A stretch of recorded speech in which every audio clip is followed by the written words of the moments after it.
Computer. Yeah. What's up, guys? Thank you so much for joining in to our 12-week year business planning session. Obviously, if you're on this call, ultimately, you guys just sent a chat to my DM when I said, hey, does anybody else want to do some business planning together? Send me a chat to my DM. And here we are. We had about 100 people sign up and we've got about 17 people on the call. So that tells you the attraction rate of people who actually get onto the call. But then that's also partially my fault because I moved the date. So what we're going to do, I just explained to the group here, is we're going to just run through together the part 1 of the book. And we'll stop on anywhere that I had some notes and we'll just go over those notes. Feel free to jump in and share, raise your hand, unmute, whatever. If there was something that I glanced over that maybe you want to talk about more in depth, and we'll just share some ideas. And then as we cross into part 2, we'll actually go into the trackers, both that 12-week year has set up. I bought their little Achieve course thing, so I'll show you what that looks like. And then secondarily, I bought a little Etsy daily tracker that I modified for my goals. And I'll share all of that with you if you just send your email and ask. So as we jump in, I really like... I'll go to the first point, but I really like the entire kind of concept, right? So what I did at the beginning of this too, was I actually looked at my 2022 goals from December of last year. And so then I started thinking, man, what would I have done differently? If I look at my goals last year, and bro, have a good one. Fortunately or unfortunately, I have an Instagram post up from December 20th of last year with my goals for 2022. And I hit one of my 7 goals. And so it's it was just obviously making me rethink, this is probably a better way to attack your year. Not only does it put it down into more manageable bits, but it keeps it more top of mind. And so we'll talk about that as one of the very first notes, how it talks about changing your annualized thinking. Right. And so the first thing that I've highlighted in chapter 2, I believe, was discard annualized thinking. And I think this is kind of the underlying thing the entire time. Think about it. We begin our year with big goals, but by the end of January, we usually find ourselves slightly behind where we need to be. While we're certainly not pleased, we're not too worried either, because we think to ourselves, I've got plenty of time. I've got 11 more months to catch up. By the end of March, we're still a little bit behind, but again, we're not too worried, because we still think we've got plenty of time to catch up, and that this thought pattern prevails into late into the year. And that's how, this is literally speaking to me when I was reading this book, is if you start off just a little bit behind, you think, oh, I'm fine, right? I can just always catch up, no big deal, until it gets to a certain point where now you're too far behind and now you can't catch up anymore. It's just feasibly not going to be there. If you set out to do 40 deals and by June you've done 6, well, it's okay, now we've reached a point where it's actually physically not going to happen, probably. Or if you're planning to lose a certain amount of weight, well, it's okay, you start to count backwards. It's I can't do that in a healthy way. So you have to discard annualized thinking. And I think that this is kind of honestly, breaking down the entire first kind of 2 chapters, right? The next thing I've highlighted is talking about how a year is no longer 12 months. It's now only 12 weeks, probably hence the name of the book, right? And then he mentions it a little bit too. And in the past, if an individual had set a stretch goal for the year, by the 3rd quarter, they had clearly become unattainable. The lack of achievement becomes demoralizing. So those are my 2 first kind of notes. Obviously, I think that that's kind of the underlying theme of the whole first part of the book. But what did anybody else think about that? Did anybody else have any key takeaways from those first couple chapters? That was exactly me. I had maybe 6 different goals for the year, and I met 1. Really? Yeah. And I'm really happy about the one I met, but sure, 1 out of the 6. Sure. And I feel when I look back on it too, it was a lot of that was the same thing where I was I realized I didn't keep everything top of mind. And we cover that in part 2, where you have trackers and everything top of mind, so that by halfway, I was just too far behind.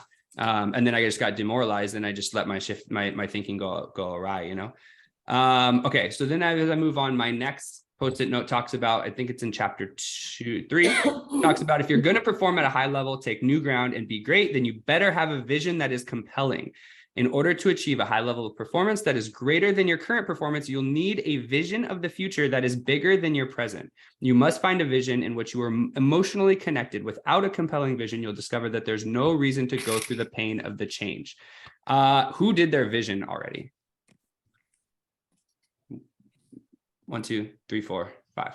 So, and it talks about it later in chapter 2, but ultimately, I feel like this is like maybe every goal setting class like starts with this, right? Where they're like, okay, set your vision. What do you anticipate for the next year? And then the next 5 years, and then like a lifetime vision. So after you change your thinking from like annualized thinking down to quarterly thinking, a lot of this is very similar to like the rest of goal setting classes that you do, right? You set yourself your vision, so you keep that top of mind and you remember what you're working for. But for me personally, this is what I had forgotten throughout the years, because obviously like things happen and you just get busy and you get reactive and you forget why you're doing it all. Even if you know in the back of your mind a little bit like why you're doing it, you forget innately, and so you start to lose things. Next thing I have is, this is why we begin with your personal vision and what your business needs to look like in order to align with and enable your personal vision. It's your personal vision that keeps you in the games when things become difficult. So what I'll probably do here, I'll wait until we get to the vision part to actually share that. But and then the good news is that you can change your brain simply by what you think about. So he did spend like 2 chapters here, kind of like diving into like, I don't want to say like manifesting, right? But like literally keeping things top of mind to kind of like keep your aim on track, because you're remembering what you're looking for, right? Did anybody else have anything during those that 4th chapter where he's talking about your vision? No? Does anybody want me to share my vision? Yes. I'll do it. Yes. There on chapter 14, I think, is when we write it down. I'll share it right there. Okay, chapter 5, 1 week at a time. I've got a lot written on this one. So he talks about how I have this circle, but he says the fall of dropping water wears away the stone. Consistent action on the critical tasks needed to reach your goal. This seemed very Bible verse to me, but basically he was like, you know what I mean, like. It was the fall of the dropping water wears away the stone. It's doing the little things every single day that ultimately eats away at your big goals. It's not just like one massive waterfall on it. You have to literally just drip, drip, drip, and do this consistent small things every single day. And so you'll break down your 12-week plan into weekly actions and daily actions. This is where we're getting into some of the meat and potatoes here. The weekly plan is not a glorified to-do list. Rather, it reflects the critical strategic activity from your 12-week plan that needs to take place this week in order to achieve your goals. The starting point for an effective weekly plan is your 12-week plan. But then you're basically cutting your 12-week plan into 1/12 of a slice. To use your weekly plan effectively, you'll need to spend the first 15 or 20 minutes at the beginning of each week to make sure that you recap your weekly plan, reviewing your progress from the previous week, and then looking at the upcoming week. And then the first 5 minutes of each day should be spent reviewing your weekly plan to plan the day's activities. So this was big for me. They talk about doing it on a Monday. I had moved my team meetings to Tuesday for the last like 6 months to a year or so. I can't remember exactly when we did it, but I'm moving that back to Monday because I want to make sure that we're starting off the week with our focus on the previous week and then looking forward. To be honest, I think that I moved it from Monday to Tuesday just because like I had team members missing because they were late from the weekend or whatever. And so it just made it easier to go on Tuesday, but like, that's not an excuse anymore. And so we're moving it back to Monday for me personally, but then also for my team. The 12-week year creates greater focus by highlighting the value of each week. With a 12-week year, a year is now equivalent to 12 weeks. A month is now equivalent to a week. A week is equivalent now to a day. When you look at it this way, the importance and power of each day becomes greater. Your weekly plan enables you to focus your actions and be great at things rather than mediocre to many. To ensure that you get the most from your efforts, a weekly plan is a powerful and indispensable tool. I just thought that was a great takeaway. I highlighted the whole thing. I think that obviously, like, not to say that we didn't already, most of us are in some sort of coaching. I don't know. Most of us have been around Tom Ferry ecosystem or some version of coaching for a long time. We all know like the power of like having your mindset right and taking the most of every single day. But this was just a reminder to me that if you're trying to achieve something great, or you're trying to achieve your goals, and some of my goals are stretch goals, this is not something that you can just take a day off or a week off here and there, right? You have to be like laser focused every single day. I was even thinking about it like to the point where Roxy was asking me like to kind of do something.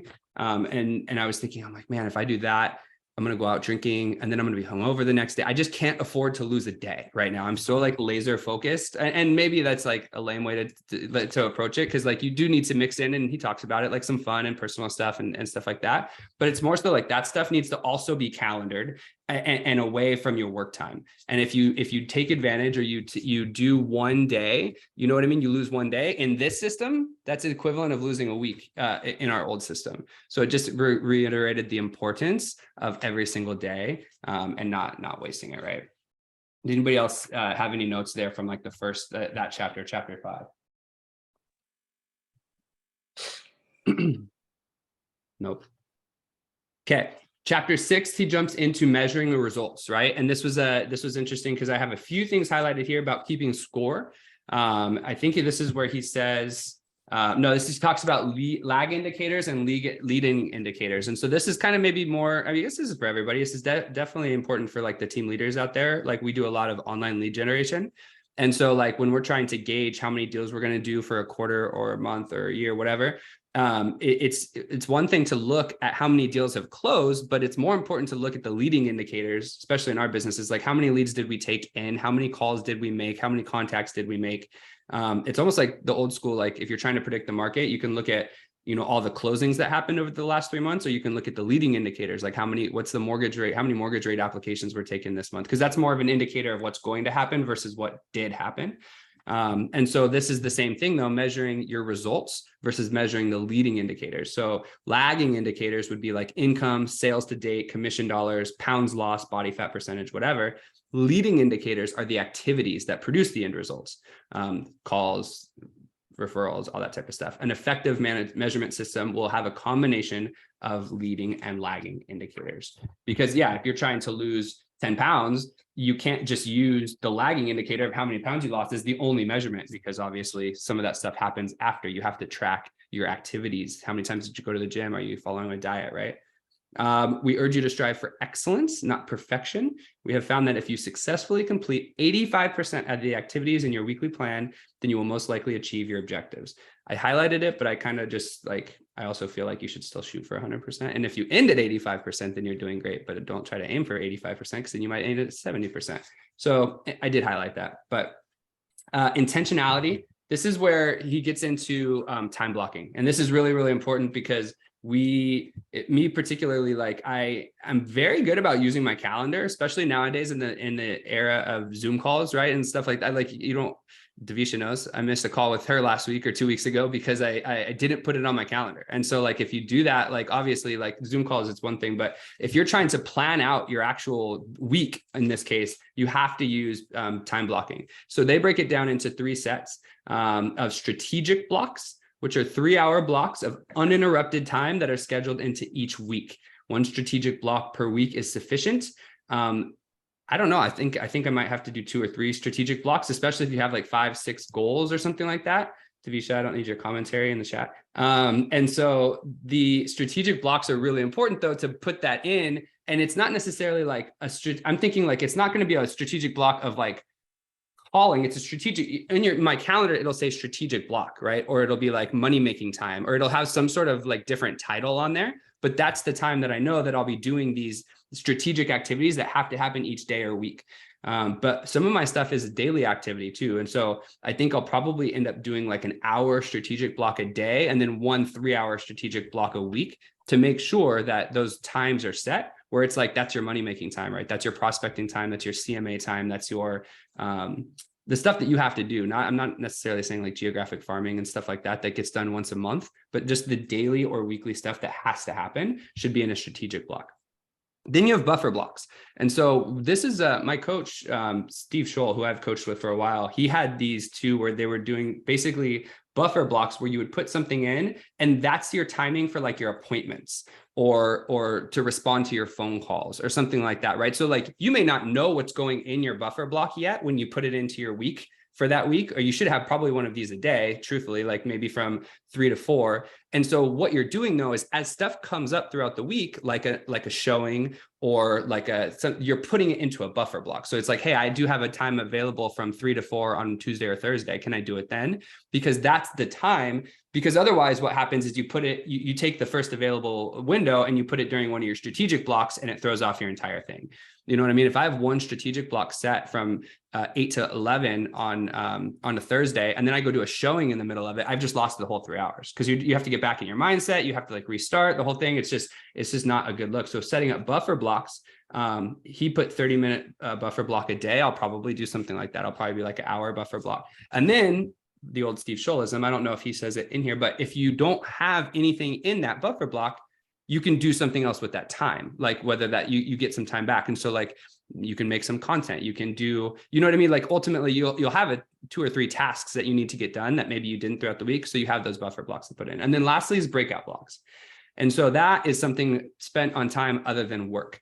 We can get into, I think that this probably is effective, although I don't know, I feel so laser focused on my goals right now that I don't know that I would probably, on a quarterly basis, I don't know if I'm going to do a lot of these, but I will take his advice and put some sort of personal thing in, and it's going to be calendared to make sure that I know that that's taken off.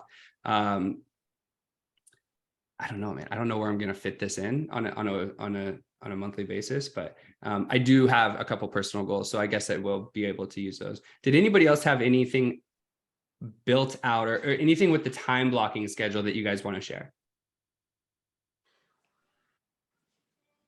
Okay, so I'm not sure if this is later on in the chapters, but what I really loved was setting aside some time to watch something that will help me get my goals done. So whether it's like an inspirational, is that later on with the time blocking? So it could be creative, kind of like in the breakout blocks, but for mine, if I'm going to post stuff on YouTube or Instagram, it helps me to watch stuff about creating content for Instagram or YouTube in order for me to get there in my mind space. Does that make sense? It does make sense. I didn't read that, so I don't know if it was from this book. Like, I don't think he talked about it, but that's really, it definitely was. It was from this book, but I might have taken it from breakout blocks because it was like talking about creativity and like getting in that right mindset and what's going to help you be more creative.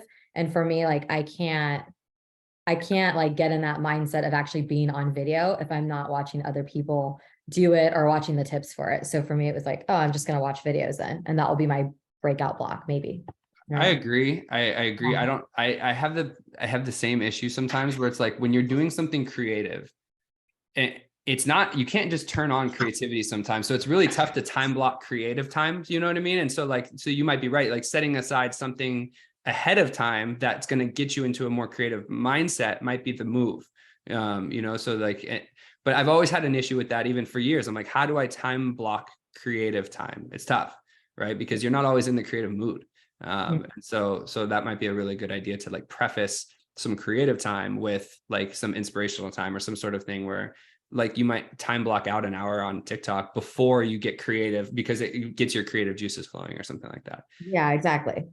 Yeah, it's a good idea. I actually wrote in here, like time blocking out. So I was thinking more about the strategic blocks, but then doing them like Monday would be like lead follow-up and blast emails. Tuesday would be content creation, like almost like just scheduling out your day, right? It's like the meat of your day, but almost more so like, I don't want lead follow-up to be next to content creation. Cause what you're saying is like, I can't just move between the two. I'm either in sales mode, lead follow-up, or I'm in content creation mode, or I'm in like my CRM mode for my past clients and sellers. So like breaking it up and doing those on separate days is how I'm going to tackle it on my calendar.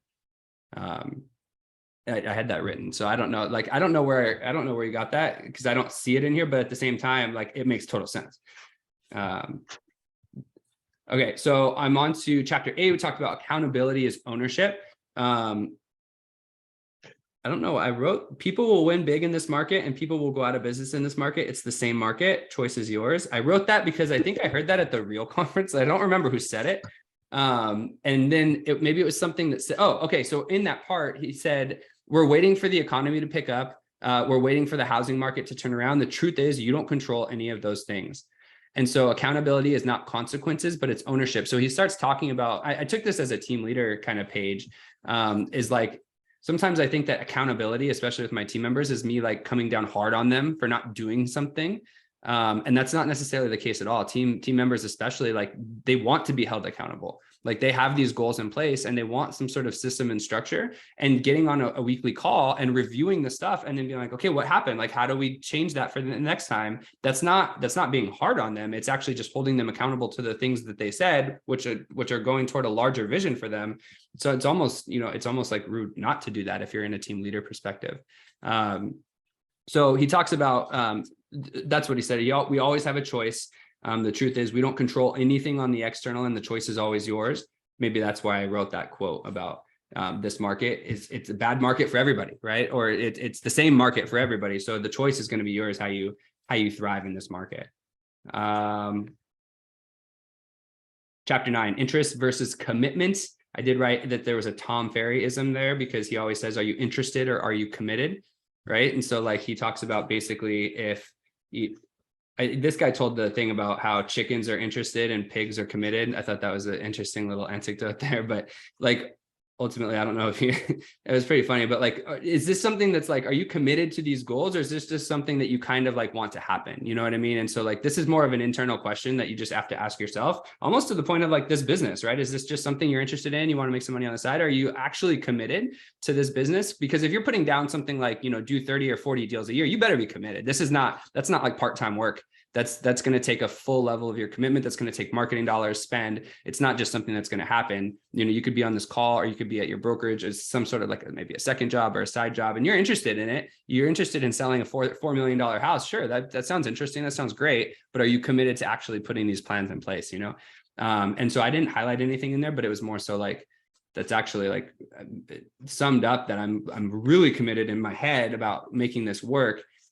You'll see it in my vision later, but I think that like this, especially, it's such a tough market, but like everything that I hear is like that empires are built in the down markets. You know what I mean? And so like, if you're committed right now, you have the ability to really separate yourself from the pack versus someone just being interested, because for the last couple of years, you could just be interested and probably just be fine. You know what I mean? You probably could wake up and do 5 to 10 deals a year without actually putting any work into it. But now you're actually going to have to be committed. You're going to have to work twice as hard to achieve the same results, Okay, chapter 10, greatness in the moment. I don't have anything highlighted, but I did write that he wrote, champions are not made in the ring. That's only where they're recognized for it. I like that as a quote. Some of these quotes I have, like I had written down, I'm just going to maybe put on like my computer monitor or something. I think he talks a little bit about Michael Phelps in there, where he didn't win those Olympic medals in the pool. You know what I mean? He won them 8 hours a day for the 4 years leading into the pool. That's just where he merely got recognized for his greatness. And so that's kind of like the same thing as like, if you think about it, I mean, on our scale, right? You didn't win your top producer award at the thing that the day of January 14th, whenever the dinner was. It was all those deals you did throughout the year before. You didn't close the deal. It was the 3 months leading into it, the day you got paid. You know what I mean? That's why there was like a wholesaler kid on TikTok. He's like, I made $22,000 in one day. And I'm like, that's so dumb. You made $22,000 because you closed a deal that took 4 months to close. You know what I mean? It took 2 months to source it, took a month for escrow, a month of this. It's like, we don't make the money in one day. We make it over the course of like 3 to 4 months, probably years. If you talk about all the time we source the lead as well. Nothing happens in just a day. It happens over the course of time. It's all the little things that we put into. Okay, so he talks a little bit here about intentional imbalance. There's a Jack Welch quote. There's no such thing as work-life balance. There are work-life choices. You make them and they have consequences. I thought that was interesting. I mean, we always think, hey, we want work-life balance. Life balance is achieved when you are purposeful about how and where you spend your time, energy, and effort.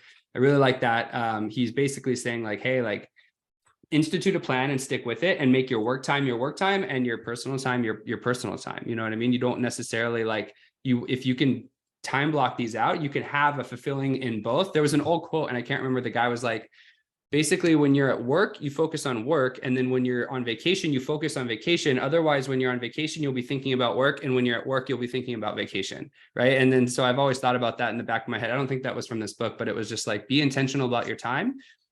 Because then you'll actually be able to enjoy both sets of the time in there. What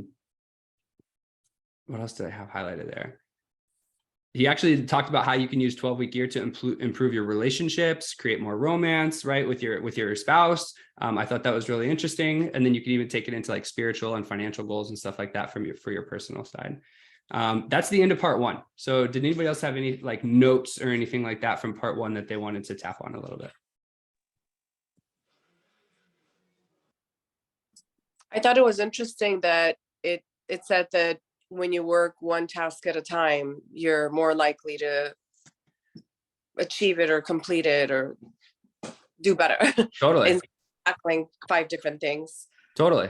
Yeah. And when you stay focused on it, right? Like you're actually going to achieve it versus trying to have, I mean, I think about like having like 10 tabs open at once and then you have one tab open and you actually complete it. I'm seeing if I could share my screen here, but Sarah, multitasking as a goal is BS. I kind of agree, right? You shouldn't, theoretically, when you're trying to like, especially if you're trying to zoom in and like get your work done. So this is what their Achieve looks like. So this is the back end of their Achieve. I think it's like $140 a year or something like that. I bought it just because I wanted to see how they did these type of things, how they set these up.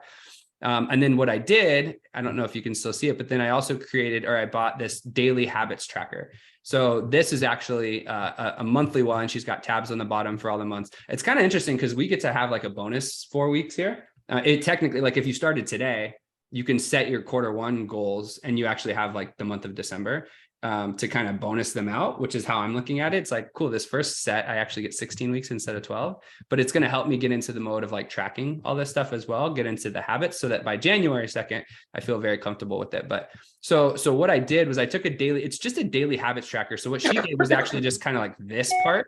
And then I added all this stuff on the bottom, right? And what I'll do is I'll probably add 3 or 4 more goals down here, but it allows me to keep an eye on the daily trackings that you need to do each and every day. And then when you put anything in the thing, it'll update and it'll tell you how close you are to your goal. So I can share this with all you guys if you want it. Just maybe drop your email. I don't know if the email stays in this chat. So maybe just email me back. If you guys saw the email I sent this morning, like the 5-minute start, just reply back to that. And so I can share you in on this. But a combination of having your weekly goals, which is your 12-week goals here with the tactics that go below it. And we'll cover that in a second, along with your vision. So this is what their site looks like. It keeps your visions like pulled up here. And then it takes each of your 12-week goals and breaks them down with your tasks that are due. And then like when you update them, it goes into your scorecard. So they've got it all built out here. You can buy it if you want. I don't like, or you can just kind of move it over. And if you want to build out your own kind of habits tracker, you can do that as well. Or maybe I'll send this one to you and then you can make this into like a weekly tracker where you do the same things. Her tracker here actually it was a habits tracker. So I left that section just because I thought that was like a good little section to have. This is what I'm really doing, obviously, with the 12-week year. But I was like, there's also some habits that I just want to do or I need to do on like a daily basis, where I want to get back into the mode of like doing something every day. So I just left these in here as just a quick reminder, right? And it's like, hey, did I do, these are almost things that they're not quite going to be goals, right? And so like even going to the gym in the morning, the actual goal is to lose 10 pounds. And so like, it's not actually going to the gym. I don't care when I go to the gym for the sake of the goal, but I know that going to the gym is like a part of a powerful morning routine. So I want to make sure I set it up as like a habit. So I'm aiming for these type of things as more like habit buildings. This is just like a one-off thing. And so you can keep this or not. This is actually what we're looking at here. Okay. So as we jump into the second part, he talks about the execution system. He talks about 8 elements and 3 of them are principles and 5 of them are disciplines, right? Obviously, I'm not going to necessarily go through them. I didn't even highlight them out either way. I did like his graph there where he talked about everybody starts off in phase 1, which is like this uninformed optimism where we're just happy and we're stoked and we just set these goals and we don't really know what we're going to have to go through to get to them. And then you get into informed pessimism where you're like, oh shoot, now I know how hard this is going to be. And then lastly, you go to the valley of despair. And that's where most people end up with their goals right there. And that usually happens somewhere around February or March for most people's yearly goals because they realize how hard it's going to be. And then lastly, phase 4, they're starting to see some success. So if you make it to there, you have some informed optimism because you know how hard it is and how to get there. And you can see the light at the end of the tunnel. And phase 5, you get through there. Closed system. I love the fact that it's basically like, it contains everything you need to succeed in one 12-week year so that you don't have the luxury of like, you can always see the end. You know what I mean? It's not like it's not too far out. You can always see the end, which means you're always going to be kind of trapped in there and like focusing on it, which is really good. Did anybody else have anything that jumped out during during that first chapter of chapter 2 or of part 2? Because if not, then we get into the vision stuff. Okay, so as we get into the vision stuff, this was an interesting one to me because he had the little anecdotal story about going in Alaska down the bend, and then he kind of like came around the bend or whatever, and then there was all these purple flowers, and so the guy was telling him that it's called fireweed, which is basically like when a forest fire would run through like the forest there in Alaska or whatever, a couple years later, the first sign that that hill was coming back was that these purple flowers would pop up and they were called fireweeds. And basically it was a symbol that the land was regenerating itself. And I was thinking to myself, man, for some of me especially, but some of my team members or somebody out there who had a bad year, like this should be the symbol of your year, right? It's like, man, I didn't hit my goals this year. I had a rough year. I had a forest fire, run through it. This year is going to be we're going to be that fireweed, right? We're going to be that purple flower, which signifies that we're coming back stronger than ever. And that's going to be like, I highlighted and circled it because I want that. Maybe I'll print out a picture of it or something like that. And just as a reminder that if you had a rough year, if you had a bad year, you didn't hit your goals, that this year is going to be your fireweed year, because you're going to be able to, like, that's going to be the sign that the land is coming back to life, right? Impossible, probable, given. He talked about, we can see others who have achieved great things, but we start to think that there's no way that we can get there. Okay, so I wrote a note on that basically I've heard before, that don't compare your year 5 with someone else's year 15. And that was something I heard early on in real estate. That's like, especially in real estate, because all we do is can talk about how great we are. And so like every social media post we see is another realtor, closing a $4 million house or a $10 million house, or hitting a goal or hitting a record. And like a lot of times that person that we're looking up to, it has been in the business 3 times as long as we have, right? Or they've done way more successful stuff. So don't compare yourself to them. They're at a different place in their journey. Ultimately, you should just be comparing yourself to yourself. Like you should be comparing yourself to your goals in the previous year, right? Of what you know to, don't compare. That was a big one for me, because I was like, my year 5. So I guess I've been in the business 10 years. So this was probably 5 years ago that I heard that. And someone told me that, don't compare your year 5 to someone else's year 15, because you're at different places in your career. Henry Ford had a quote in there: if you think you can or you think you can't, you're right. That goes back to the mindset of the entire thing. They had the little graph there, and then underneath it in the caption said, if you think that something is impossible, it is. I like that. That's true. And then you get into the vision. Okay, so what they wanted you to do is actually write down your aspirational vision. And that's going to be something that's like, basically like, there's no limit on what this could look like. This is basically what you envision when you see your life way down the line, right? So what I wrote here was, there actually is some things I wrote on the bullet points portion. But what I ended up writing here for my long-term vision was, I'll show it to you guys. My long-term aspirational vision. I want to live a long, healthy, happy life. I want that for my wife and kids as well. I want a paid-off home in a great neighborhood. I want my kids to excel in whatever they choose to do. I want my family to never have to worry about money, and I'm not working so that I can retire early. I want to build a business or businesses that challenge me and keep me active. So that is like when I sat down and I tried to envision where I saw myself at the end, not the end of my life, but like in the distance, in the future, 5, 10, 15 years, this is all that this is what came to my mind, right? This is what I was thinking of. I want health. I want us to be happy. I want us to never worry about money. And I want to have a paid off home in a great neighborhood. And I want my kids to thrive. And I think maybe I could rephrase it. I want to be able to help my kids excel in whatever they choose to do, right? I want to be able to, if they want to play baseball, I want to be able to put them into travel ball and give them all the things that they need to excel in that thing. If they want to play chess, I don't know, I want to give them the best chess teacher that they can possibly have so that they can excel in whatever they choose to do. And that's just what is in the top of my mind right there. So like in the aspirational vision in the book, I guess you can't really see that. I actually wrote down a few more bullet points that were more like own a paid off home in La Jolla, make millions passively through investments, be a top 50 team in San Diego, refer years from now for millions of dollars, be 180 pounds, dunk a basketball, run a half marathon, feel great is what I put in parentheses, be a great husband, be a great father. So ultimately, like those were the aspirational things 10, 15 years from now that I was looking and I could envision myself and my life being. Did anybody else get to aspirational vision and have one that they want to share? I'm going to go back to the thing just in case anybody raised their hand. It's okay to not have it yet, but ultimately like that's like the end all be all. And that's what I'm envisioning in my head. And so like, sometimes it's tough to quantify. It's like, I don't know like what it is.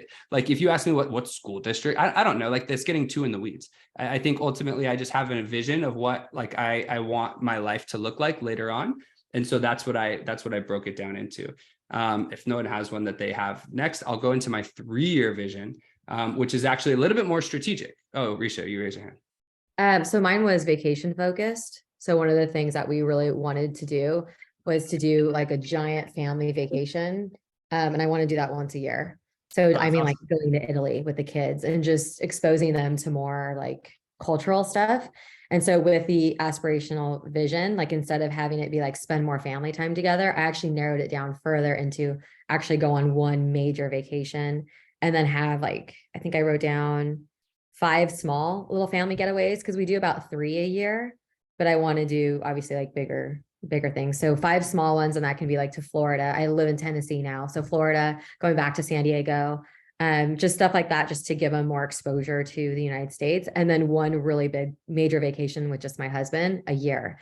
And so just to have those 2 separate things and have that focus, like if I'm making all the money that I want to make, which I have a lot of stuff in my aspirational vision, but you're much more brave than I am. So I'm not sharing all mine. But with the vacations, it was like, that to me would be like, if I'm able to take my family on this vacation, if I'm able to go on a vacation like that with my husband and, us go to Croatia or whatever once a year, whatever that looks like, then I've actually met my goal. Another one actually I'll share is I've been talking about writing a fiction book for a long time. It's like a young adult fiction, biblical based.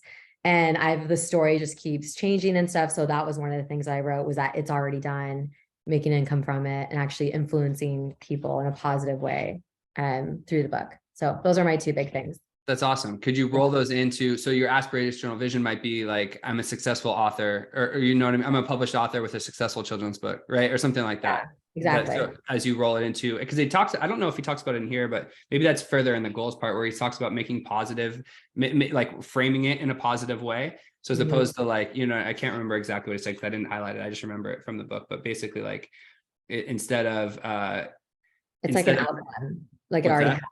It's like an outcome. Kind of, yeah. He was saying something along the lines of like, instead of like doing 100 calls and only having 3 misses, you're saying like with 97 wins or something like that. And the way you frame it positively. So I was thinking on your aspirational vision, it'd be like, I'm now successful, or, I've written a successful book or children's book with a successful something, like some sort of framing it in your long-term vision would be good. Okay. So on the 3-year vision, let me go back to my share screen so you can see that. So on my 3-year vision or my shorter term, I wrote that the next 36 months are all in time. And I really feel like this in my business. The next 36 months are all in time. Everyone says that empires are built in down markets. I want to capitalize on that. I intend on growing my team and building out the systems and admin in place, or systems and admin needed to cross the $100 million a year mark. Personally, I want to get in physically the best shape of my life, and I want to be the best husband and father possible in the present. So on the 36-month vision, that's more, for me, it's more like, because I can see that. So like I can envision something here, but like in the 36 months, it's like I can almost put numbers on that. I can think 3 years from now, if we can weather the market correction and put systems and admin in place and grow the team, we can hit 100 million in volume, right? And so like that's a feasible goal, I feel like, for a team, but that would literally be playing into my longer term vision, right? Obviously the financial aspect of the longer term vision if we're doing that type of business. But I think that that's something that I can aim for. And I might even like parlay it a little bit more, because like on my 3-year vision here in the book, I wrote, take the kids to school activity, date trips with my wife, or date/trips with my wife, $100 million team. Studio has over 50 clients. Refer has over 250 members. And then I put gym plus physical activities. So like doing 2 or 3 physical activities plus going to the gym every day. So I'm thinking to myself, like, those are all things that I can kind of like make into 12-week goals. Right. And so like either some form of it where it's tactical. So I can be like $100 million a year mark. That would be a tough 12-week goal, right? Obviously, but I can break that down into feasible goals that I can now put tactics behind to focus on those type of things, right? Obviously on my vision, if I'm trying to be the best husband possible, then something like a bi-weekly date night and maybe 1 trip a quarter, 1 trip a half year. So that's stuff I can actually chop down and put in as a 12-week goal and work toward those type of things. Whereas maybe like, having a paid off home in La Jolla, it's not necessarily I can put that on a 12-week year. I can work toward that though. So those are the difference between the aspirational vision and the 3-year vision, right? Does anybody have any of the 3-year vision stuff done that they want to share? Don't all raise your hands. Can I add something else? Yes. Okay. So also when you're even talking about like being a great husband, or a lot of I don't know if it talks about this in here, but what's helped me with, now that I'm getting back into goal setting and stuff like that, is defining what exactly that means. And so you did talk about that, but also writing that on the 3-year vision of like, what does it look like to to be that person. So to be an influencer, what does that look like? What, you know, like, so just kind of narrowing it down even further of painting that whole picture. So I agree. Yeah. I mean, I think that's like kind of an underlying theme of the whole book is like detailing out what the vision is versus just, you know what I mean? Obviously making your goal, but then putting the 5 tactics behind each goal that you're going to do every day. And so I think you'll see, I think you saw it on the habits thing. I have tell my wife I love her every day, right? Or something like that. And it's not necessarily like, it's just, that's not even a goal, because like, what's the goal there? Like, I don't know, like that would be a weak goal in my opinion, but having it as like a daily habit, that makes sense. And so like, I kept the habits part of the thing. Okay. So team application, I don't know if you guys are team leaders or not. And so like for me, it was, I highlighted the part about reviewing the visions of your team and individual one-on-ones, ask permission to review their professional visions with them, dig into why their business vision is important to them, explore what achieving their business goals enables for their personal lives, inquire about the level of ownership and emotional connection they have for their vision. So it was just a reminder to me to like, hey, you're a team leader, like you have team members that I'm just as responsible and accountable with them in their own goals as they are, right? To a certain extent, because like they're entrusting to be on my team and like help them move forward. And so like going back to that accountability piece, I felt like that was a big deal. Like being accountable to them is not, or holding them accountable is not like coming down hard on them. It's helping them achieve exactly what they wrote down as their goal. And like how I love this 12-week session, because ultimately, like we're not going to forget where we're at. It's just 12-week bites. Whereas in the yearly one, we could get into June and then it's like, everybody's mad because they're not on track. And then say, well, forget it. I switched my goals or whatever. So I did highlight that out, especially. And then he says, when coaching or conducting individual coaching sessions with your direct reports, and we encourage you to do these at least monthly, start the conversations with their vision. Are they making progress? And then he talked a little bit more about like, and if they're not, what do you have to do? Do you have to refocus them on their activities, or do you have to adjust the goals down, right? Or do you have to like, and that's where it's like a tough conversation, because like, are they really interested in that? Or are they committed to their goals, you know? Okay. So then I think he talked about, I wrote top 50 team in San Diego. What does the team envision? So I just made that as a personal note, because under team visions, like a top 50 team in San Diego might mean 100 million in volume, but like, what does the team envision the team to look like? Do they care if we're a top 50 team in San Diego, or do they only care about making their 10 to 15 deals a year, right? You know what I mean? So like trying to figure out exactly having a team vision put together. And that I was kind of calculating out, it's like that can be kind of a culmination of all, you know, if I have 7 team members and they all want to do 10 deals, hypothetically, it's like, okay, well, then we could set our goal at 70. That would theoretically be pretty easy, but like having a team vision that we're all working around makes total sense. And so I'm doing this business planning session with my team on Friday, by the way. So we've already done one session where we kind of went through part 1 and just talked about it. And then now everybody has the tracking sheets to go through part 2. And we're going to be sharing our visions and talking about our goals on Friday, but I highlighted a lot of the stuff as from the team chapters, so that might not apply. Sorry if I didn't. Developing your 12-week plan. Oh, did anybody have any other questions about like the vision part or anything else during the vision? But before I move on, I said this in the very beginning, but if you join late, remember I don't work for Moran Lennington, so I'm not like a certified trainer in this. I'm literally just reading my notes as I got when I read through it. So okay, so as we get into developing your 12-week plan, I made a note basically that everybody should have an income target as some sort of a goal, right? And so I think it's under long-term capacity for short-term results. Plans can both build capacity for the future driven short-term. Every plan should have a goal to drive results in the current 12 weeks. If the plan is for your business, that means that should always target income to be realized in the current 12 weeks. So I think a lot of times too, it's like, so maybe I need to restructure mine, because I put down open 10 contracts in my first 12 weeks, right? Which would be basically like a pace for 40 a year, but that's 10 contracts a quarter. But maybe I should restructure that into maybe more like an income target. Maybe I'm just self-realizing this right now, because he should always have an income target. Note that your tactics should always start with a verb. These are in our complete sentences. So tactics for the weight loss goal and specific action would be like, if you're working to lose weight, your tactics might include limit calorie intake to 1,200 a day, or do 20 minutes of cardio 3 times a week. So I need to rewrite some of my tactics. I think I just wrote like 554 or something like that. So and then your income goal of 105,000 would have separate set of tactics. So basically what you're doing is you're setting 3 to 5. I guess you could go more. He kind of says like keeping it simple is better because it's just less to chew off, more to focus on. And then he talks about the power of saying no to things. And that's really, really important, especially as you're getting into like, you only have a certain amount of time a day. So like, if you go through and you set 15 goals with 5 tactics each, like you don't have the time to do that. So like basically do it on the next 12-week session, right? If that's really a goal, because you should, I thought I highlighted that he said that you should only be doing like 5 or less kind of goals per 12 weeks.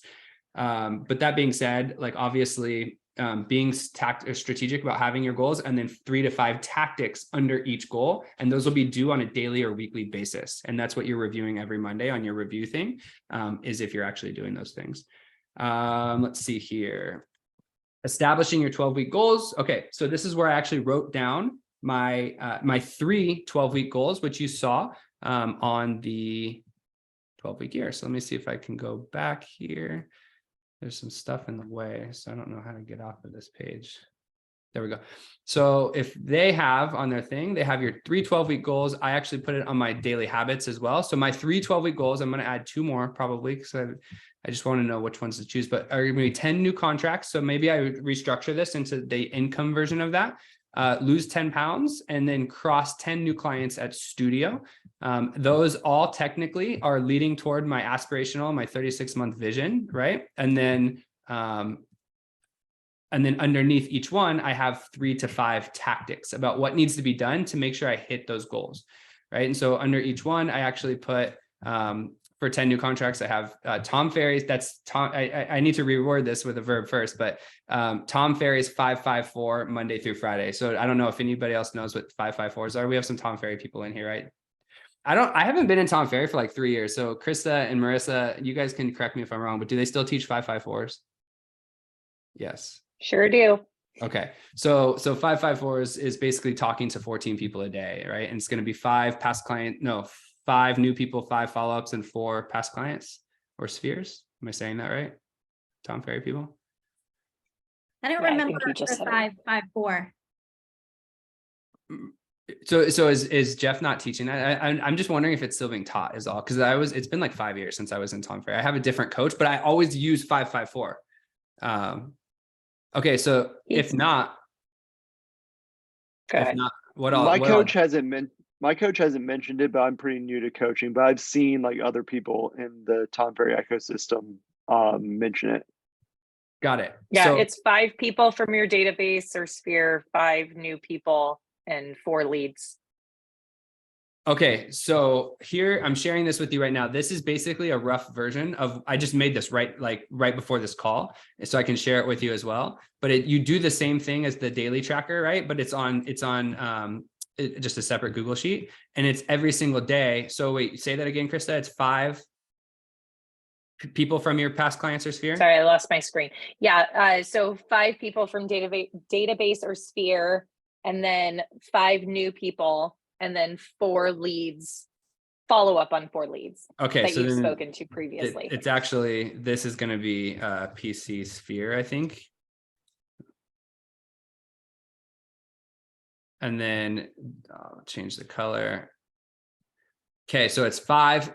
Every day you're talking to 5 new people, 5 people from your database or sphere. Like I call these past clients or sphere. These are people that you already know. And then 4 lead follow-ups. And these could be from people you haven't connected with yet, but they filled out a form on your website, right? Like an online lead or someone that hasn't bought with you yet. It could be like a buyer who's, kind of like a nurture buyer who's just a few months out. So basically you're talking to 15 people a day. And so if I remember this correctly, and again, I haven't used this for like 2 years. I used this back in like 2019, like 17 to 19 range.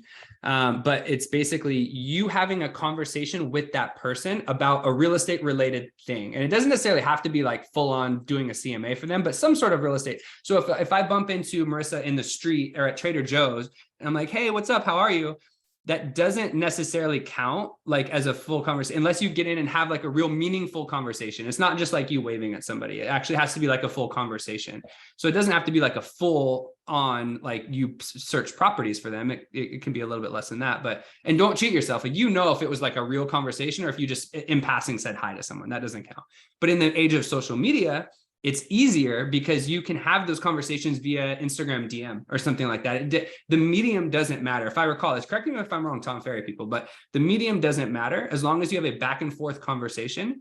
So now if I DM 30 people, but they don't write me back, that doesn't count.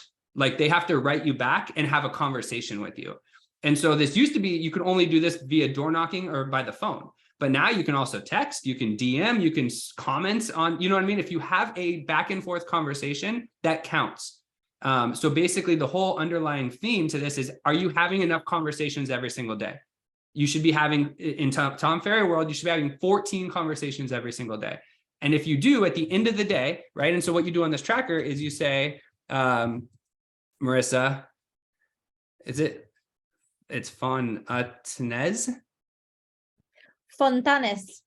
Tennis. Krista, right? So you're just writing the names. Did I spell that right, Krista?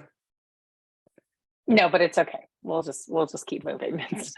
Jesus, whose names do I know? I know Davisha. And so you see what I'm saying? So you're just going down and then you're filling these names in, and then you might be like, oh, cool. And then I followed up with Will. So now at the end of the day, you can kind of keep track and you're like, okay, cool. I know I've talked to 14 people today. Right. And so for me on my daily tracker, I'm going to say, did I complete my 554 Monday through Friday? Yes. Right. And so then it's like, okay, I have a goal of 20 because it's Monday through Friday, it's 5 days a week, 4 weeks a year. And so this might actually be this might be different. What I did on our 554, like you might actually go in and modify this to make the weekends a different color. So you know which days are weekends and which days aren't. And so this might take a little bit of extra work, but you might do something like this. Right, where you just go in and modify them just so you know which ones are weekdays and which ones, depending on how you have your goals set up. Jason, is this weekly tracker what you got off Etsy? This is the daily tracker that I got off Etsy. Yep, exactly. And I'll share it with you. So, and then you can change all this to your stuff. But all this was a pre-made template with the 31 days and then the goal formulas set up. And it was actually a habit tracker that I just modified for this. Right. And so like a geographic farm that only goes out once a month. The goal is once a month. So that tracker might be here and then it's set, right? But then what happens is I can go into the Achieve system and I can be like, okay, cool. I did my 554s this week. I sent out my 2 blast emails. I did my 2 new videos. This might actually be, see, it's only due on weeks 1, 5, and 9, because that's once a month. So this one might be like, all right, I sent it on, I sent that out. So then it's going toward your weekly execution for that goal. So now this weekly tracker, you might actually need to modify the daily tracker into something like this. If you don't want to buy this thing that came with 12-week year, you maybe just turn this into like a weekly tracker, right? Where you actually just have this and then maybe a different tab that's like a weekly breakout version of that. They teach in the book to basically like use there's template. Like I think if you go to their website, 12weekyear.com, they have like PDF versions of this, of the goal printouts where you can just print them out too. And it's like, it'll have your goal at the top and then the 4 tactics underneath it. And then you just print it out and then you can like check it off with a marker too, or something like that. But this will allow me to track almost on a daily basis. So you should be reviewing this every day for the first 5 minutes of your day. And then it's like, all right, cool. I can remember what I did yesterday type thing. And if you've got your time blocking set out, maybe you have this window, this tab opened up, and then this would only get reviewed once a week on the Monday. For me, it's on my Monday call where I'm going to review this with myself and then my team members as well. So now we have an accountability call every Monday. So our team meeting is going to go probably from 30 minutes to an hour would be my guess, maybe 30 minutes to 45 minutes or something like that, where we spend some time going over our week, assessing what happened in the last week and then deploying out our strategy for this next week. And then what we normally do on our team meetings where we're talking about current escrows, listings that are coming up, questions that they have, stuff like that, leads that came in. So our meeting just got a little bit longer, but I'll be able to have everybody's goals along with their tactics reviewable via this, right? What questions does anybody have or any thoughts about these trackers? No? Sweet. Okay, so under the 12-week goals, I listed out these 4 goals actually, or these 3 goals. And then it says the best 12-week goals are realistic enough, but enough of a stretch that they'll call on you to deliver your best. So I thought it was interesting because like, they need to be somewhat realistic, right? If I lose 30 pounds in a quarter, that's like almost unrealistic. Like why would you do that to yourself? At that point, like you're just operating on you could do it, but that's probably not like a realistic healthy goal. I probably could have put 20. I've done that before, but it required me doing 75 hard, right? And I'm like, I'm not going to do that again. That was such a hard 75 days. And I was so focused on like fitness and I barely got to 20 pounds in 75 days, but like, why? 10 pounds is a more realistic number. And then theoretically, plus I feel like I only need to lose 10 pounds. So like that was a perfect goal. And then if I want to carry it on and do it again in my next 12 weeks, you can. Like, that's not, maybe your goal switches a little bit, but take off something that you can obviously obviously achieve. And so like in my mind, losing 10 pounds is going to be a byproduct of just following these tactics and going to the gym, right? I'm going to lose 10 pounds. Like, so ultimately, like, it's more so about setting yourself up on these reminders to make sure you're just doing the activities that you're supposed to do. And then it says, why is your 12-week goal important to you? If you hit it, what will be different? And so for me, I have noted, I'll have more than enough to grow my business alongside with live, saving, and investing. I'll look and feel better. I'll grow Studio, which is our video marketing thing, and I'll have the money to build out our dream office. So those are the reasons why these goals matter to me right now in this particular quarter, because those are the three things that are like top of my mindset, I did highlight one little line from here. It was like, a good plan today is better than a perfect plan tomorrow. Good is better than done, or no, done is better than perfect. That's like the line I always lean back on, is like, don't overthink this. Like ultimately, like, oh, what's up, puppy? I see Kristen's dog. Kristen, welcome back. By the way, you're like, I don't want to be back, so don't welcome me back. Kristen was in a beautiful vacation in Mexico. Okay, and then it talks about team application. Please make sure that that the goal remains there. So this might not matter to you guys, but this was just for me. Please make sure that the goal remains theirs, not yours, if you want them to own it. So like I feel like I've done that in the past where like a team member or my wife, right, has come to me and then they're like saying something, and then I try to like shape it into something else. And it's like, wait, that's not their goal though. That's your goal that like you just put onto them. And so like make sure that it remains their goal, because they have to believe the vision behind it. And so if you make it theirs or you make it yours, they might not do that, right? And then it did talk about a little bit there as one of the common pitfalls I highlighted, you don't make the tough choices. So for each goal, it's not uncommon to identify 8, 10 or more tactics that you could take. But in most cases, implementing every tactic you can think of that's necessary can be a hindrance.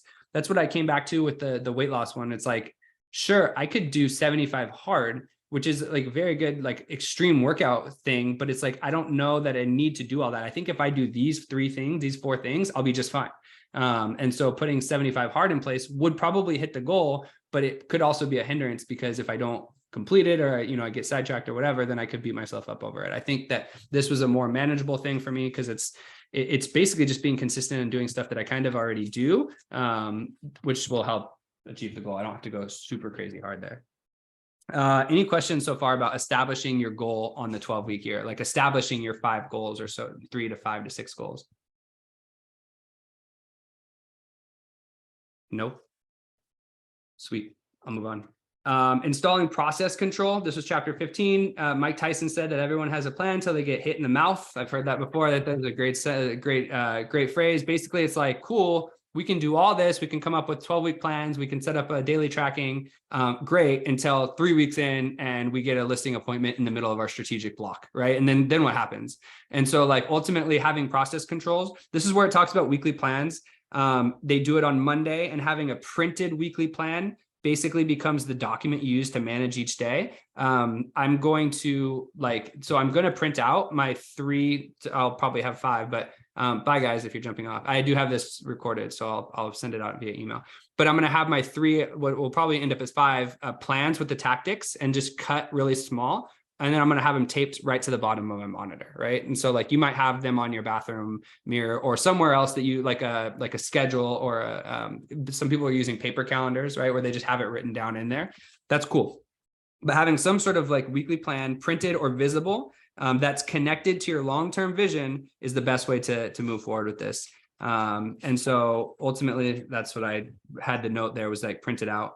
Don't go at it alone. This is huge. So what I was thinking is what we could probably do is, I don't know, like, I don't want to like do another private Facebook group, but ultimately like use people like even on this call or in this group as like buffer. Like if you have friends on this call or whatever, use them as a little bit of a buffer, right? Because, or like a helper. They talked about these people that had had severe medical conditions and required lifestyle changes. And that only after 12 months, 90% of the patients had reverted back to their old lifestyles. But basically of the 10% that did keep their new lifestyle, like the group that had friends basically, or like patients that were in peer support sessions were 7 times more likely to like stick through their new lifestyle things. You know what I mean? So like ultimately that's like the power of the group. I think I have a team, right? And so we're going to be doing team calls. So that helps because I'll be able to like rely and have the team members help, but having maybe 1 or 2 like accountability buddies or partners or something like that is really gonna, I mean, you know how it goes. It's like when you have someone like working out with you, going to a run or something like that, you're much more likely to go if you have people in it with you versus just doing it by yourself. At the very bottom, they talked about WAMs, which are weekly accountability meetings, and doing them on Monday, or they said some people do it on Saturday or Sunday, but I think it's just more practical, especially since a lot of this is cornerstone around business, is doing them on Monday. So I have a note there that says change meetings back to Monday. Monday meetings should be 15 to 30 minutes. And again, not a punitive session where we try to hold each other as accountable, but basically just reviewing to confront breakdowns, recognize progress, and encourage action between everybody. I have a team note here that the leader is the speed of the team. As the leader of the group, you ultimately shape the culture of your organization through your conversations, actions, and focus. I think that's a big deal. Like, obviously, I think telling your team members what to do or whatever, but like ultimately, and this is just as much of an eye-opener because like I've missed meetings or something. Actually, I haven't missed a meeting. I host all the meetings, but there's been times in the past where I've like postponed a meeting or like canceled a meeting because I had something going on. But ultimately, like if I'm letting stuff break in and move stuff around, literally like I just did with this meeting by moving it from yesterday to today, if I'm not leading by example, my team's going to be like, well, fuck it. Like if he's not doing it, why do I have to do it? Right. And so ultimately, when you have a team, especially, like it's important to be in it with them, like in the thick of it with them, and putting, in my opinion, putting your goals and your stuff forward so that they can hold you accountable too, because it just obviously keeps everybody more focused on it. Let's see. Lastly, it talks about leading and lag indicators. In both cases, you'll notice what you measure on a weekly basis is the execution of your plan tactics. So I have a note here that says create or buy a spreadsheet for my daily tactics or habits. Bingo, did that.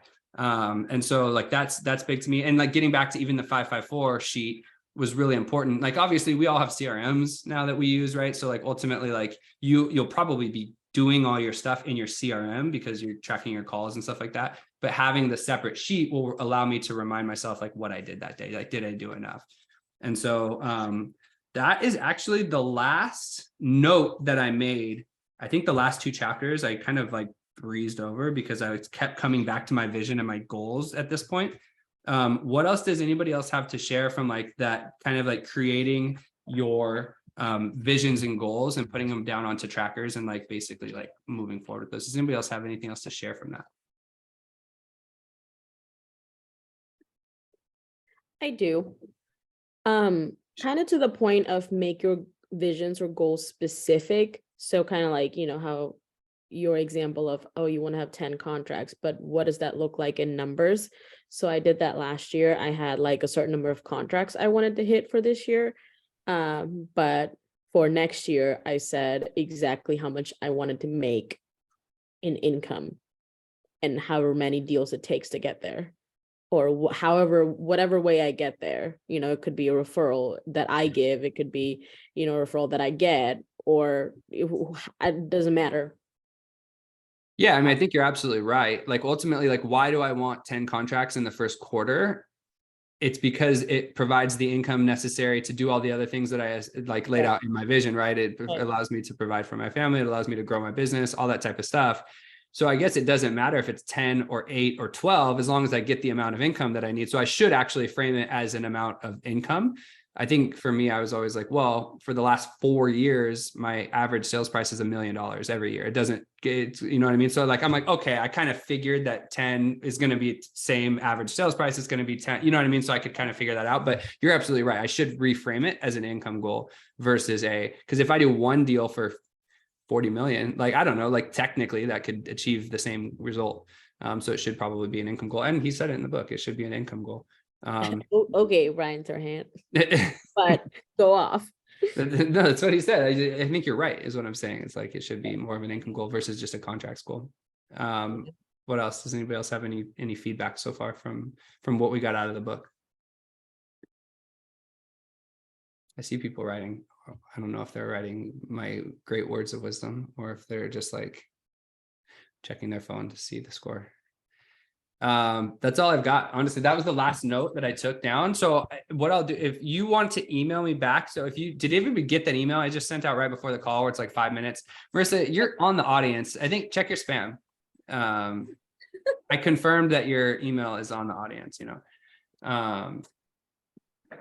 Steve, I like that comment too. I think you're right. And so like, I've always thought, so like people used to say like business partners here in San Diego were always like, I'd rather do 10 $3 million deals for 30 million than 30 $1 million deals. And I was always like, I would rather do 30 $1 million deals. He's like, yeah, but you're working harder. I'm like, yeah, but that means I have 20 more past clients, 20 more referrals, 20 more Zillow reviews, 20, right? And so like, ultimately, like maybe it was because I was newer in the business and I'm like, it makes so much more sense. And so like, Steve, what you're saying, like, it makes more sense to have contracts because like you'd want it, at least for in the real estate business, you'd want more contracts to like, I guess for the sake of this, for aligning it to the vision, it is better just to put income, but like in my mind, maybe having it in the form of 10 contracts is better too. I don't know. Good point though. It also can be argued, right? If you're doing all of those things that create that income, that you can even surpass it, or it's easier to focus on the activities that you're doing to create that income rather than just have the goal of income. Like the income will follow the activity, right? So I kind of did it. I know it says income, but for me, I can't get there mentally because I have income streams from so many different places. You do too, right? From real. And so, yeah, so it's kind of like just kind of doing the actual goals that will set that. Yeah, good point. Yeah, because it's separating it out from total income to deal income, so to speak. And I used to do the same. We, as a team, for a while, we were doing a team challenge where you were tracking the activities. And so instead of like posting, all right, I want to do 3 deals this month, it was more so like, I want to send 1,000 emails, 500. It's like, because theoretically, if you do all that stuff, you might actually end up with more than 3. So I don't know. There's different ways to like take that down, but and then page 100 is where I somehow got the encouraging content. Oh, you found it. It was a like thinking shift. He asked, what will you do to overcome these struggles? And so mine was watch encouraging content, document my day, and plan each day. And so he, somewhere within those 2 chapters beforehand, he must have brought that up. And that's where I got that whole, I know I have to watch content to actually get in the mindset of the day.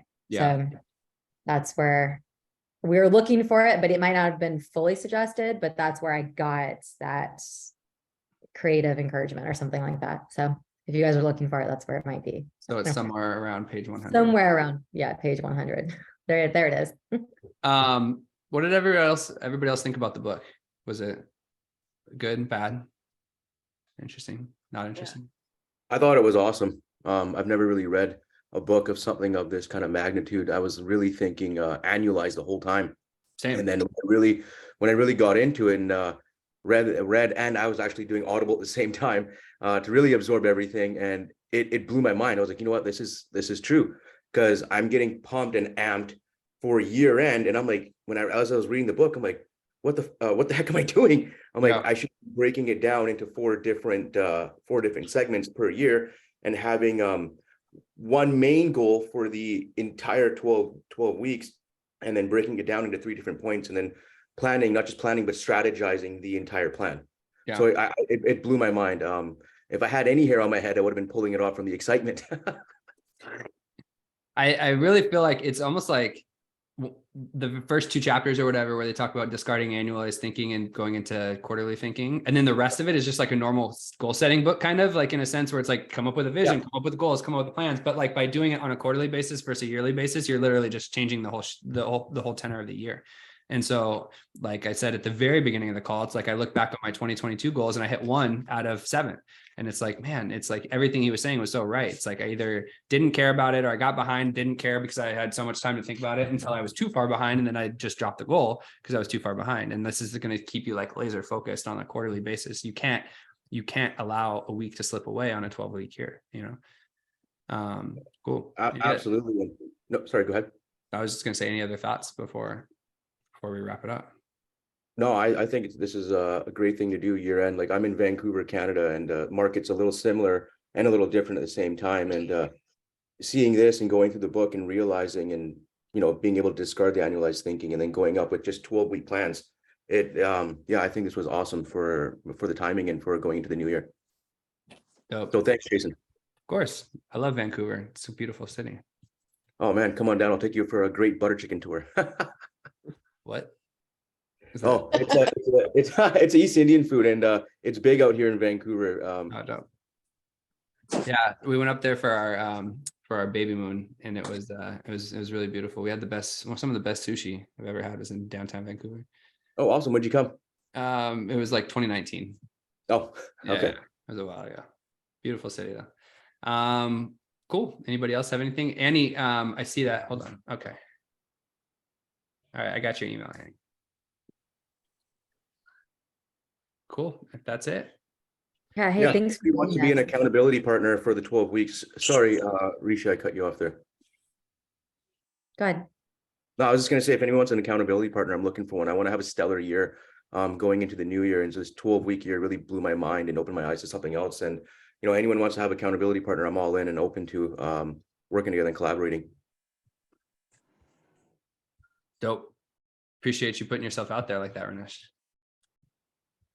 Okay, I got those two emails, Annie, from the chat, you and Bridget. So I'll share those in with you, and everybody else just email me, reply back to my email. Marissa, just email me normally so I can like copy paste you, and then I'll share you in. Cool. That's awesome. I just wanted to thank you just for doing this, because I kind of feel like I'm already excited about the new year, and we're not even, you just kind of get lost in December and just kind of focused on getting lost in the holidays. So it's already got me, we've got a head start on the new year, and then I'm already excited about the new year and not as overwhelmed. So just thanks for putting this on and forcing us to do this. For sure. Of course. Thank you, Jason. I agree too. I'm laser focused and excited for 2023. You know what I mean? Like dialed in. And I like the fact that we have like a month buffer here too, because we get to like play with the trackers and see like it'll be like comfortable by January, Cool. All right, everybody. Thanks for jumping in on a Saturday. Appreciate you guys. Thank you, Jason. Welcome. Thanks, Jason. And go Thank you eat so some much. actual Indian food now, I because that was disappointing. but I didn't know what butter chicken was. Yeah, it's Yeah. huge out here in Vancouver. People would frown on you. You'd be like, "What? You're not from here." Is it just, But I'm that's going to what ask a Vancouver- dumb question, but is it just chicken with butter on it? Or is it like No. a different type of chicken? No, I don't know why they really call it butter chicken. It's not even soaked in butter. Yeah, it has no butter on it. Oh, Yeah, It's I no actually butter. don't know, and I'm an Indian guy. I should actually know the answer to that. But it's Sounds unreal. good. It's really, really good food. I'm sure there's some restaurants where you're at that have it. Maybe not as good as out here in Vancouver, but Sounds like false advertising if there's no butter on it. it kind of does. Yeah. Your last name is Anand. Ranesh Anand, yep. Best Indian chess player of all time. Was Vishy Anand. Vishy Anand, that's right. I'm a chess geek myself. So Are you? Dude, jump on chess.com. I am too. Oh, sweet. I'm on chess.com. That's Are awesome. you? Here, I'm on there. I'll DM you my my username. Okay. Awesome. Bye, guys. All right, cool. Thanks, everybody.